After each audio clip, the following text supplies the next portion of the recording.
Very good morning, guys. So, Mararism. Marare, again and again and again. ഇങ്ങനെ എടുത്തു ഉടുത്തോണ്ടിരിക്കുകയാണ് secret ഏജന്റിനെ. ചുക്കിനും ചുണ്ണാമ്പിനും കൊള്ളാത്തവൻ, വായി തോന്നിയത് വിളിച്ചു പറയുന്നവൻ. ഇവര് തമ്മിൽ ഓൾറെഡി ഒരു ഒരസലുണ്ട്.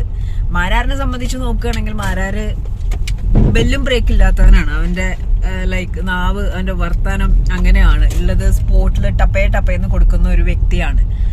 ഓക്കെ, അതേ ഒരു ലൈക്ക് മാരാർ അങ്ങനെയാണ്. അത് എല്ലാവർക്കും അറിയാവുന്ന ഒരു കാര്യമാണ്. പിന്നെ സീക്രട്ട് ഏജന്റിന്റെ കാര്യം പറഞ്ഞത് ഞാൻ അങ്ങനെ ലിറ്ററലി ചുക്കിനും ചുണ്ണാമ്പിനും കൊള്ളാത്തവൻ എന്ന് ഞാൻ പറയുന്നില്ല. ബിക്കോസ് ഒരു മിനിറ്റ് ഗൈസ്, ഒരു കോൾ ഉണ്ടേ. സീസൺ 5 വരെയുള്ള ഒരുപാട് ആൾക്കാരും പുറത്തുള്ള ആൾക്കാരെയൊക്കെ കാറിലിരുന്ന് ഘോരം സംസാരിച്ചിരുന്ന വ്യക്തിയാണ്.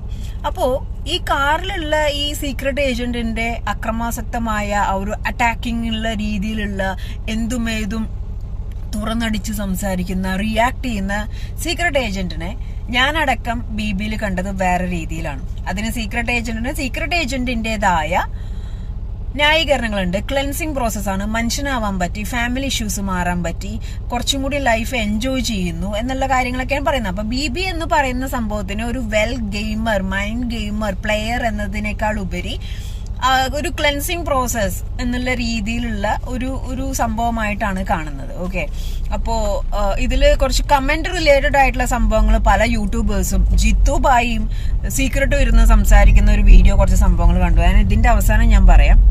അത് ഞാൻ വേറെ വീഡിയോ ആയിട്ട് ചെയ്യാം. അത് ഞാൻ എടുത്തു വെച്ചിരിക്കുന്ന ഒരു സംഭവമാണ്. അതിനകത്ത് കുറെ വെള്ളപൂശലും കുറെ കാര്യങ്ങളൊക്കെ ആയിട്ട് കുറെ ആൾക്കാർ സംസാരിച്ചു വന്നിട്ടുണ്ട്.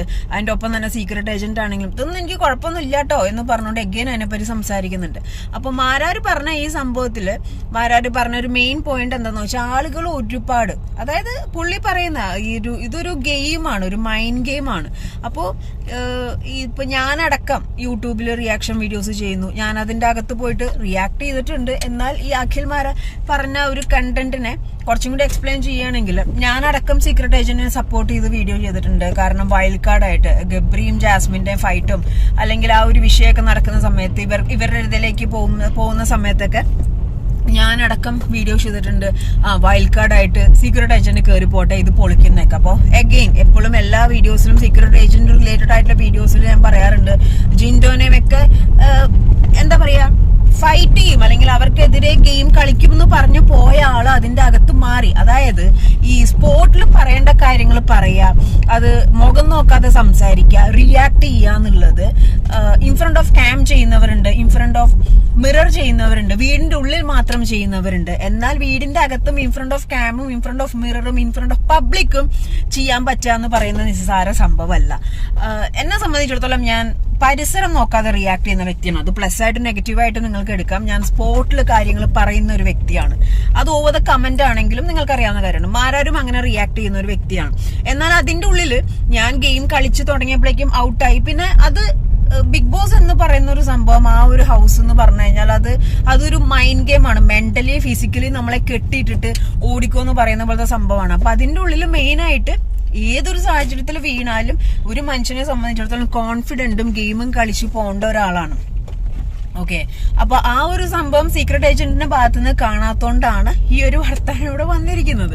പിന്നെ മാരാറിനെ സംബന്ധിച്ചിടത്തോളം ഈ പറഞ്ഞ മാതിരി അടിച്ചിടുക എന്നുള്ളത് അവന്റെ ഒരു ഹോബിയാണ്. ഇപ്പൊ എനിക്കറിയാം ഇവനിപ്പോ ഈ ഒരു സംസാരിച്ച് കിടക്കട്ടെ, ആ ഒരു മൈൻഡിൽ കിടക്കുന്ന ഒരു ഇതാ. പിന്നെ ഇവര് തമ്മിൽ അങ്ങോട്ടും ഇങ്ങോട്ടും ഓൾറെഡി ഒരു ഫൈറ്റും നടന്നിട്ടുണ്ട്.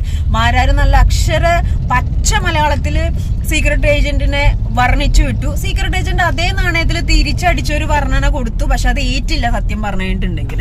അപ്പൊ പല വീഡിയോസിലും ഇപ്പോ ഈ പറഞ്ഞ മാതിരി സീക്രട്ട് ഏജന്റിന്റെ ആ ഒരു പണ്ടത്തെ വീഡിയോന്റെ വൈബില്ല, കാര്യങ്ങളില്ല. അത് എന്തുകൊണ്ടാന്ന് വെച്ചിട്ടുണ്ടെങ്കിൽ സീക്രട്ട് ഏജന്റിനെ എടുത്തു വെച്ചിരുന്ന രീതിയിൽ നിന്നും ആളുകൾ മാറി ചിന്തിച്ചു. ഇത് ഇങ്ങനെയല്ല, ഇവൻ അതിനകത്ത് പോയിട്ട് ഇങ്ങനെയല്ലേ ചെയ്തെന്നുള്ള രീതിയിൽ സംസാരം വന്നുകൊണ്ടാണ്. പിന്നെ എൻഡ് ഓഫ് ദ ഡേ ഈ പറഞ്ഞ മാതിരി ഗെയിം എങ്ങനെ കളിക്കണം എങ്ങനെ കളിക്കണ്ട എന്നൊക്കെ ഉള്ളത് ഓരോരുത്തരുടെ ഇഷ്ടമാണ്. പക്ഷെ ഇവിടെ സംഭവിച്ചത് പബ്ലിക്കില് വലിയൊരു ഫ്രെയിം കൊടുത്തിട്ട് ഞാൻ പോയ അങ്ങ് മറയ്ക്കും എന്നുള്ളൊരു ഫ്രെയിം പബ്ലിക്കില് കൊടുത്തിട്ട് അല്ലെങ്കിൽ വേണ്ടപ്പെട്ടവർക്ക് കൊടുത്തിട്ട് അകത്ത് പോയിട്ട് ഇങ്ങനെ ഇവൻ സ്നേഹ അടക്കം പറഞ്ഞിരുന്നുണ്ട് ഇന്റർവ്യൂല് സീക്രട്ട് ഏജന്റ് ആയിട്ട് കളിക്കും എന്നാണ് വിചാരിച്ചത്. പക്ഷെ സായി ഓക്കെയാണ്, സായിക്ക് സായിയുടേതായ രീതിയിൽ ഹീ ഈസ് ഹാപ്പി. കാരണം എല്ലാ രീതിയിലും ഓക്കെയാണ്, ഞാൻ ഇങ്ങനെയാണ് നിന്നത്, അത് പുള്ളി അക്സെപ്റ്റും ചെയ്യുന്നുണ്ട്.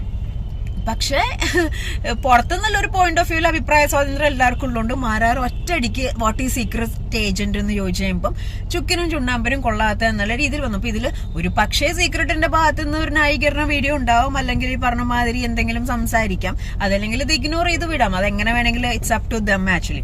അപ്പൊ എനിക്കിത് കണ്ടു കഴിയുമ്പോൾ പെട്ടെന്ന് മാരാർ ഇവനെ കൊണ്ട് ഞാൻ തോറ്റു പിന്നെയും തുടങ്ങിയെന്നുള്ളൊരു ഇതാന്ന് തോന്നിയത്. കാരണം ഇവൻ ഇടയ്ക്ക് വീഡിയോയിൽ യൂട്യൂബിലാണെങ്കിലും അല്ലെങ്കിൽ ലൈവിൽ വന്നിട്ട് ഓരോ സാധനം ഇങ്ങനെ പൊട്ടിച്ചിട്ട് പോകുന്ന കൂട്ടത്തിൽ, എന്നിട്ട് പുള്ളിയുടെ രീതിയിൽ വൈബ് അനുസരിച്ച് നടക്കുകയും ചെയ്യും. അത് ബിഗ് ബോസിന്റെ ഉള്ളിൽ അങ്ങനെ തന്നെ ആയിരുന്നു കേട്ടോ. അവിടെ ഇവിടെയൊക്കെ ഓരോ കണ്ടന്റ് ഇട്ട് തന്നിട്ട് അവൻ ആ രീതിക്ക് അങ്ങ് പോകും.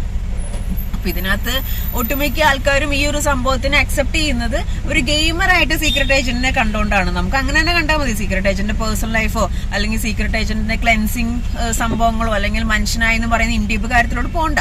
പബ്ലിക്കിൽ ആസ് എ ഗെയിമർ, ഇതിപ്പോ എന്നെ സംബന്ധിച്ചിടത്തോളം ഞാനാണെങ്കിലും എന്നെ ആസ് എ ഗെയിമർ എന്നുള്ള രീതിയിൽ അതിന്റെ ഉള്ളിൽ തന്നെ പലരും വേണ്ടിട്ടുണ്ട് ആ ഒരു റിയാക്ഷൻസ് എവിടെയായിരുന്നു. പക്ഷെ അതിന്റെ ഉള്ളിൽ ജെല്ലായി വന്ന് കയറി തുടങ്ങിയപ്പോഴേക്കും ഞാൻ പുറത്തേക്ക് ഇറങ്ങുന്ന ഒരു അവസ്ഥ വന്നു. അപ്പൊ അത് തന്നെയാണ് ഇവിടെ ആക്ച്വലി സംഭവിച്ചിരിക്കുന്നത്. സീക്രട്ട് ഏജന്റിന് ഇതിനകത്ത് ഒരുപാട് പ്രാവശ്യം റിയാക്ട് ചെയ്യാനുള്ള കണ്ടന്റ് കൊടുക്കാനുള്ള ചാൻസസ് ഉണ്ടായിട്ടും മിണ്ടാണ്ടും അല്ലെങ്കിൽ ഒരു ബ്രദർ സിസ്റ്റർ കോംബോ കളിച്ചൊക്കെ സൈഡിൽ കൂടെ അങ്ങും പോയി പെട്ടിയും കൊണ്ട് ആളെ ഇറങ്ങുകയും ചെയ്തു. കാരണം ലിറ്ററലി 101% ഉറപ്പായിരുന്നു പെട്ടിയും കൊണ്ട് അവൻ ഇറങ്ങിയില്ലെങ്കിൽ അടുത്ത പ്രാവശ്യം അവൻ എവിറ്റ് ആവുന്ന കാര്യത്തിൽ ഒരു ഡൗട്ടും ഉണ്ടായിരുന്നില്ല. അപ്പൊ മാരാരിസം എഗെയിൻ തഗ്ഗും കൊണ്ടുവന്ന് ഒരു ഇന്റർവ്യൂല് കൊടുത്തിട്ടുണ്ട്. അപ്പോൾ ഇതിൽ പറയുന്ന ഒരു മെയിൻ സംഭവം എന്ന് വെച്ച് കഴിഞ്ഞാൽ, അതായത് ഗാലറിയിൽ ഇരുന്ന് കളി കാണാതെ പുറത്തിറങ്ങി കളിക്കുമ്പോൾ കാണുന്ന സംഭവങ്ങൾ എൻറ്റയർലി ഡിഫറെന്റ് ആണ്. അപ്പോൾ വേറൊരു സംഭവം എന്ന് വെച്ച് കഴിഞ്ഞാൽ സീസൺ 5 അല്ലെങ്കിൽ സീസൺ 6 പകുതി വരെ ഓരോ കണ്ടസ്റ്റൻസിനെയും വലിച്ചു കീറി, ഒരു ആക്ഷനും ഇല്ലാതെ കാറിൽ ഇങ്ങനെ ഇരുന്ന് സംസാരിച്ച് വലിച്ചു കീറിയിട്ട് അകത്ത് പോയിട്ട് നനഞ്ഞ പടക്കം പോലെ വന്നു കഴിഞ്ഞപ്പോൾ ഉള്ളൊരവസ്ഥയാണ് ഇപ്പോൾ ഇവിടെ സംഭവിച്ചത്. അതിന് ആരെയും കുറ്റം പറയാൻ പറ്റില്ല, ആരെയും തെറ്റു പറയാൻ പറ്റില്ല. അതില് ഇന്റർവ്യൂവിൽ പോയപ്പോൾ സീക്രട്ട് ഏജന്റ് പറയുന്നുണ്ട്, ഞാൻ ഒരു ഇൻട്രോ വീഡിയോ കൊടുത്തിരുന്നു, ഞാൻ സീക്രട്ട് ഏജന്റ് ആയിട്ടല്ല സായി ആയിട്ട് കയറുന്നതെന്നുള്ള കാര്യങ്ങളൊക്കെ പറഞ്ഞിരുന്നു. പക്ഷെ എന്ത് തന്നെയാണെങ്കിലും ആളുകളുടെ എക്സ്പെക്ടേഷൻ വട്ടം ഒടിഞ്ഞുപോയി. ഇനി വേറൊരു വെറൈറ്റി സംഭവം ഞാനതൊരു അടുത്ത വീഡിയോ ആയിട്ട് ചെയ്യാം. കമന്റ് സെക്ഷൻസ് അല്ലെങ്കിൽ പല യൂട്യൂബേഴ്സും വന്ന് നിർത്താറായില്ലേ, സീക്രട്ട് ഏജന്റിനെതിരെ എന്തൊരു ഡീഗ്രേഡിംഗ് ആണ്, സൈബർ ബുള്ളിംഗ് ആണ്, പൈസ കൊടുത്ത് PR ചെയ്താന്നൊക്കെ പറഞ്ഞ സംഭവം വന്നിട്ടുണ്ട്. ഒലക്കാണ്, ഒരു തേങ്ങയില്ല. അതിന്റെ ഒരു ഡീറ്റെയിൽ വീഡിയോ ഞാൻ അടുത്തത് പോസ്റ്റ് ചെയ്യുന്നുണ്ട്. കാരണം 2-3 പ്രാവശ്യം ഞാൻ ഇഗ്നോർ ചെയ്താണ്, പിന്നെ എനിക്ക് സഹിക്കുന്നില്ല. കാരണം എന്ന് വെച്ച് കഴിഞ്ഞാൽ ഒരു മിസ്റ്റർ പെർഫെക്ഷൻ റോൾ അവിടെ വേണ്ട. ഓക്കെ, ഈ സീക്രട്ട് ഏജന്റ് ആണെങ്കിലും ഒരുപാട് യൂട്യൂബേഴ്സ് ആണെങ്കിലും സീക്രട്ട് ഏജന്റിനെ താങ്ങി കമന്റ്സിനെ പറ്റി സംസാരിക്കുന്നവരോട് എനിക്ക് കുറച്ച് കാര്യങ്ങൾ പറയാനുണ്ട്. അത് അടുത്ത വീഡിയോയിൽ കാണാം. അപ്പം മാരാരെ, ഇനി എന്താണ് നിന്റെ അടുത്ത ടോപ്പിക് എന്ന് അറിയാനായിട്ട് വെയിറ്റിംഗ് ആണ്. എല്ലാവരും ചില്ലായിട്ട് കൂളായിട്ട് വീട്ടില് ലക്ഷ്മി പിള്ളേരൊക്കെ കൂളായിട്ട് ഇരിക്കാന്ന് ഞാൻ വിശ്വസിക്കുന്നു. എന്ത് ആടായത്, നീ എന്താണ് ഇങ്ങനെ